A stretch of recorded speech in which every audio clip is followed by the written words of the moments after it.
नमस्कार दोस्तों, मैं डॉक्टर चतुर्वेदी।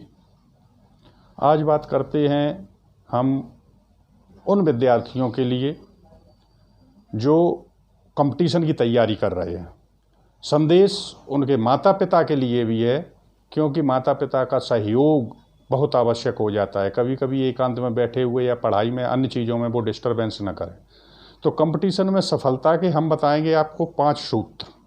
किसी भी स्तर का आपका कंपटीशन हो, सबसे पहले आप अपनी क्षमता का आकलन करें। नंबर 1, क्षमता का आकलन। दूसरा, wash and prepare your mind before doing anything. कुछ भी करने से पहले, कंपटीशन की तैयारी करने से पहले, आप पढ़ाई से पहले आप अपने माइंड को प्रिपेयर करें, वॉश करें और उसे प्रिपेयर करें। और नेगेटिव प्लस पॉजिटिव थॉट्स, दोनों चीज़ें होना चाहिए। नेक्स्ट, जो कुछ लोग ऐसे होते हैं वो ये कहते हैं नहीं, नेगेटिव थॉट्स नहीं आना चाहिए। नेगेटिव और पॉजिटिव दोनों ही थॉट्स, हम दोनों चीज़ों को देखते हैं। किसी भी चीज़ को करने के लिए उसका पक्ष और विपक्ष हमें दोनों देखना पड़ते हैं।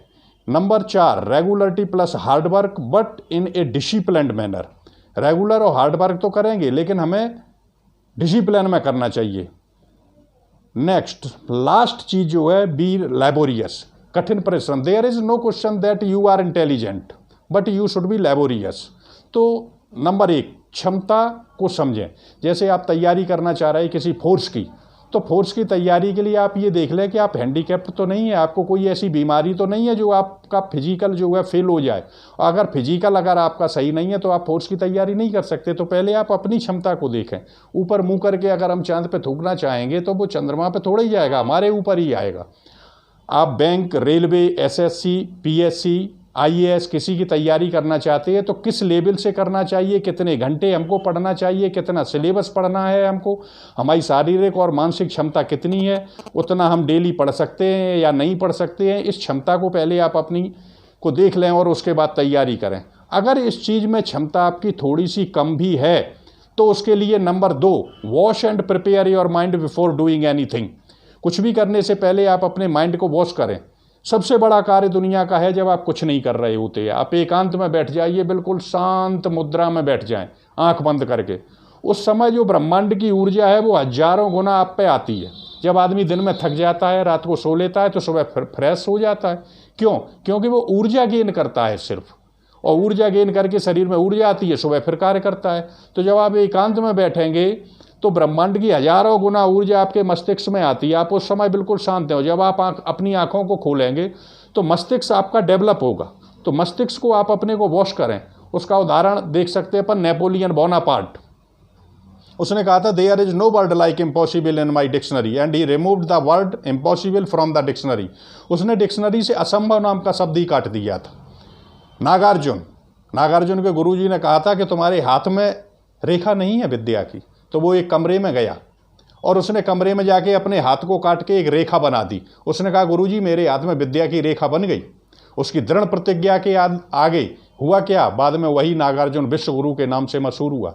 अब्राहम लिंकन 52 वर्ष की आयु में, जिसने 0 से अपना जीवन प्रारंभ किया और 56 वर्ष की आयु में अमेरिका का जो है जाकर के वो राष्ट्रपति बना। तो जब आप आंख बंद करके बैठेंगे और खड़े होंगे तो हजारों गुना ऊर्जा आपके अंदर होगी। एक डिज़ायर आपके अंदर होगी कि मुझे ये कार्य करना है। और जब तीव्र इच्छा कोई शरीर में जागृत होती है तो वो ब्रह्मांड की अन्य ऊर्जा को भी अपनी ही तरफ उसी तरीके से खींचती हुई चली जाती है।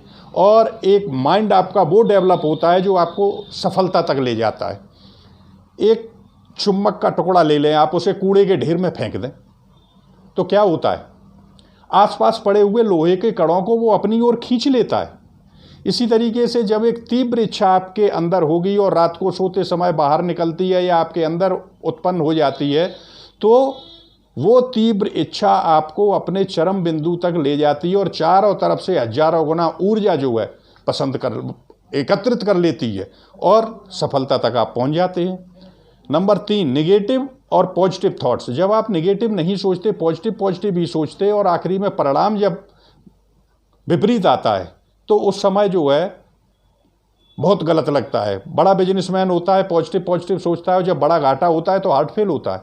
इसलिए दोनों विचार, पक्ष और विपक्ष, दोनों चीज़ों को हमें देखना चाहिए। प्रत्येक चीज़ के दो हिस्से होते हैं, पर लाभ और हानि दोनों चीज़ों के बारे में हमें सोचना चाहिए कि ऐसा कर रहे, अरे एक बार असफल होंगे, दूसरी बार सफलता प्राप्त करेंगे, लेकिन सफलता मिलेगी अवश्य। लेकिन इसके लिए number 4, regularity plus hard work but in A disciplined manner. Regular भी है, हार्ड वर्क भी कर रहे हैं, लेकिन डिसिप्लिन में करना चाहिए। जवाहरलाल नेहरू ने कहा था कि कार्य की अधिकता से नहीं, हम जो है अव्यवस्था से थक जाते हैं, तो अव्यवस्था नहीं होना चाहिए। रेगुलर हैं, हार्ड वर्क कर रहे हैं, बट डिसिप्लिन नहीं है, अनुशासित नहीं है। प्रत्येक चीज़ अनुशासित होना चाहिए। एक टाइम टेबल बनाइए कि इतने से इतने बजे तक हमें ये सब्जेक्ट पढ़ना है, इतने से इतने बजे तक ट्यूशन जाना है, इतने से इतने बजे तक ये सब्जेक्ट पढ़ना है। तो एक व्यवस्थित जीवन, कितने बजे जगना है, कितने बजे सोना है, जब तक आप व्यवस्थित जीवन नहीं, तो रेगुलर भी है, हार्ड वर्क भी कर रहे हैं, लेकिन बिना अनुशासन के। प्रकृति हमारी लंबे समय तक परिवर्तन करते हुए चल रही है। क्यों?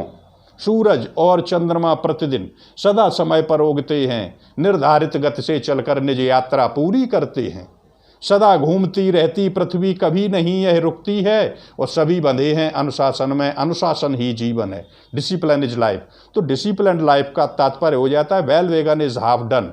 आप जो कुछ बनना चाहते हैं वैसे ही कपड़े पहने, वैसे ही व्यवहार करें, उठें बैठें, और एक डिसिप्लिन लाइफ, तो आपको सफलता अवश्य मिलेगी। नेक्स्ट है बी लेबोरियस। हमें कठिन परिश्रमी होना चाहिए। There is no question that you are the student of 90% marks. कभी कभी 90% वाला पीछे रह जाता है और 65 और 70% वाला सफलता प्राप्त करता है। तो क्योंकि लेबोरियस हमें होना चाहिए, हमें थोरो अध्ययन करना चाहिए। कभी कभी होता है किसी छात्र ने इंपॉर्टेंट क्वेश्चन पढ़े, वो फंस गए और उसके 90% बन गए। जो लेबोरियस होता है उसके कभी कभी परसेंटेज कम रह जाते हैं। तो हमें ये देखना है कि हमारा थॉरो अध्ययन होना चाहिए पूर्ण रूप से, क्योंकि और लेबोरियस हमें होना चाहिए। इंटेलिजेंट से कोई ज़रूरत नहीं है। इंटेलिजेंट आप हैं और अगर लेबर नहीं कर रहे हैं then you will not get success. तो बी लेबोरियस, कठिन परिश्रमी बने आप। नेक्स्ट है there is no question to be rich and poor. आपके पास धन है या नहीं, ये प्रश्न नहीं है। कभी कभी कुछ छात्र ये कहते हैं हमारे पास किताबें खरीदने को पैसे नहीं थे, हमारे पास फीस देने को पैसे नहीं थे, हम नहीं पढ़ पाए। आजकल कई संस्थाएं ऐसी खुली हुई हैं जो गरीब छात्रों के लिए पढ़ाई की व्यवस्था कर रहे हैं, पुस्तकालय की व्यवस्था कर रहे हैं। सारी व्यवस्थाएं जो है वो बड़ी तेज़ी के साथ कर रहे हैं। तो उनको पुस्तकालय में भी फ्री एडमिशन है, उनसे फीस भी नहीं ले जाएगी, सारी मदद जो है उनकी हो सकती है। बट आपको कठिन परिश्रम करना पड़ेगा। तो there are 5 rules to get success in the competition. हमने आपको बताया। सबसे नंबर 1, क्षमता को अपनी को समझें। Number 2, wash your mind and prepare your mind before doing anything. करने से पहले आप अपने मस्तिष्क को साफ करें, मेडिटेशन थोड़ा सा करें और अपनी ऊर्जा को बढ़ाएं। नेगेटिव और पॉजिटिव दोनों थॉट्स आपके पास होना चाहिए। Regularity plus hard work but in A disciplined manner. Regular तो रहें, हार्ड वर्क करें, लेकिन डिसिप्लिन में रहना चाहिए। बी लेबोरियस, लेबोरियस होना चाहिए। There is no question that you are intelligent और not intelligent. There is no question that you are rich और पुअर। Thanks to everybody. धन्यवाद।